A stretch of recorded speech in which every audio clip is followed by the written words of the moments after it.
ലോകത്തെ ഏറ്റവും കൂടുതൽ പെണ്ണ് സുരക്ഷിതമായി ജീവിക്കാൻ പറ്റുന്ന ഏറ്റവും പുതിയ കണക്കിൽ പോലും ഹബീബായ നബി തങ്ങളുടെ മദീന ഷരീഫാണ്. മദീന ഷരീഫ് മാത്രം.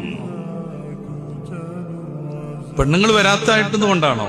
ലക്ഷക്കണക്കിന് സ്ത്രീകൾ അവിടെ ദിവസവും എത്തുന്നുണ്ട്. ലക്ഷക്കണക്കിന് സ്ത്രീകൾ നിത്യമായി എത്തിയിട്ടും ലോകത്തെ ഏറ്റവും കൂടുതൽ പെണ്ണിന് സുരക്ഷിതത്വമുള്ള നാട് ഹബീബായ നബി തങ്ങൾ ഉറങ്ങുന്ന മദീന ഷരീഫാണ്. യമനിന്റെ തലസ്ഥാനമാകുന്ന സൻആ മുതൽ മദീന വരെ ഒരു പെണ്ണിന് ഹിംസ്ര ജന്തുക്കളെ മാത്രം ഭയന്ന് നട്ടപ്പാതിരക്ക് നടക്കാൻ പറ്റുന്ന സാഹചര്യം വന്നാലേ എന്റെ മഹാവിപ്ലവം പൂർണ്ണമാകൂ എന്ന് ലോകത്തിന്റെ നായകൻ മുഹമ്മദുർ റസൂലുള്ളാഹി. അത് ഇന്നും അങ്ങനെ തന്നെ നടക്കുന്നു. ആ പെണ്ണെത്താത്തതല്ല പ്രശ്നം.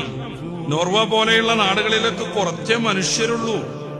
എന്നിട്ട് പോലും മദീന ഷരീഫിന്റെ അടുത്തേക്ക് അവർക്ക് എത്താൻ